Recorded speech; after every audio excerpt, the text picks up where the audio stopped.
Hello friends, it's Kristie Marcotte. Scrapbook.com just released their own magnetic glass mat with grids. This is a 13 by 13 inch size. For the grids, it goes to 12 by 12 inches. I love using glass mats for crafting, and it's so nice having that magnetic backing. There are also 4 rubber feet, so it does lift the mat up just a tiny bit from your craft surface, which makes it much easier when lifting the mat. And I love this size of the mat. If you need to move it to your dining room table, another craft room, it's a very reasonable size to move around the house. Included with the magnetic glass mat are 4 magnets. The glass is white tempered glass and it is shatterproof. The lines, the grid marking is underneath the glass so that they won't fade away.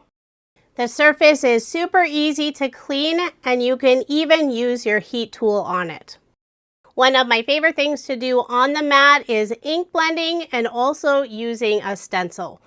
I'll show you a couple different ways that you can use a stencil on the mat. First, I'm using Scrapbook.com's mini grip mate.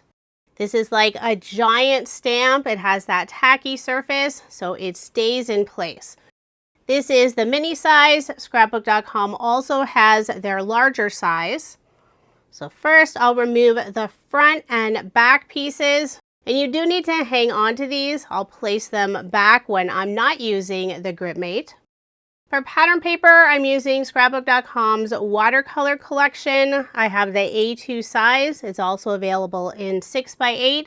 And the stencil I'm using is Scrapbook.com's Scattered Hearts. Before we know it, Valentine's Day is going to be here, so I may as well get a couple of backgrounds started. So once I've removed the front and back cover from the grip mate, I'll place it on the magnetic glass mat. On the mat, there are little corner markings for A2 size card and also a 5x7 card, both vertical and horizontal. The grip mate is securely on the glass mat. It's not going anywhere. I'll place the A2 piece of pattern paper on top. I'll put my A2 piece of pattern paper on top. And there is a small border of the grip mate still showing, and that's what will hold onto the stencil. The ink color I'm using is Distress Oxide Festive Berries, and I placed it on my cut down project grip mat. It's a silicone mat. I'm placing it on the left side of the magnetic mat.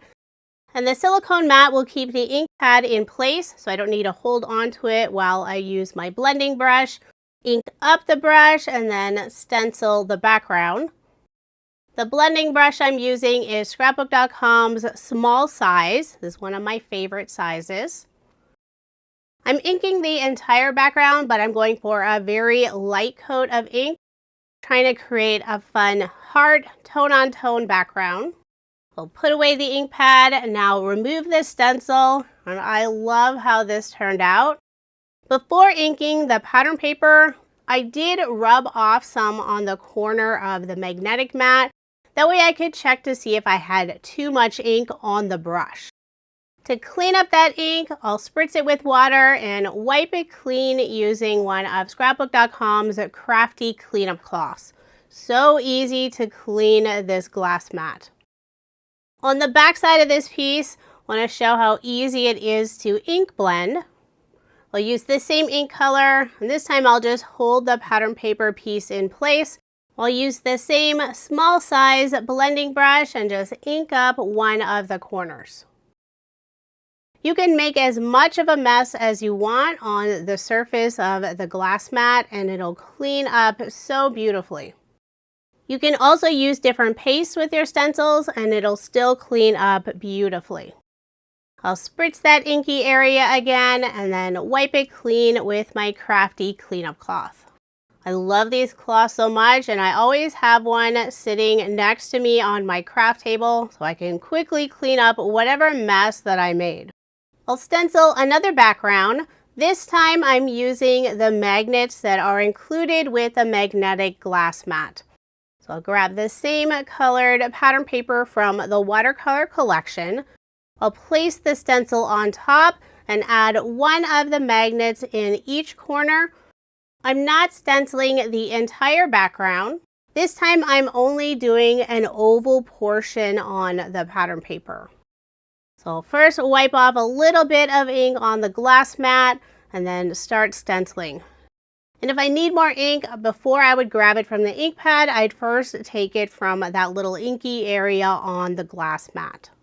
I never remember which ink pad has recently been refilled, so that's why I always test out a little area to see if that ink is way too juicy before I start stenciling or ink blending. Now I'll keep two of the magnets in place, slowly peel up the stencil and see if I'm happy with how it looks. If I'm not, I can place the stencil back down, add the other two magnets, and then add more ink. But I like how it looks, so I'll remove the magnets and then clean up my little inky area. So there's a look at Scrapbook.com's brand new magnetic glass mat, and this is available now. If you are interested, I do have a link in the description box below. I love using magnetic glass mats for crafting. They're so easy to clean. The magnets are nice and strong and will hold onto your paper or stencils while you're using them.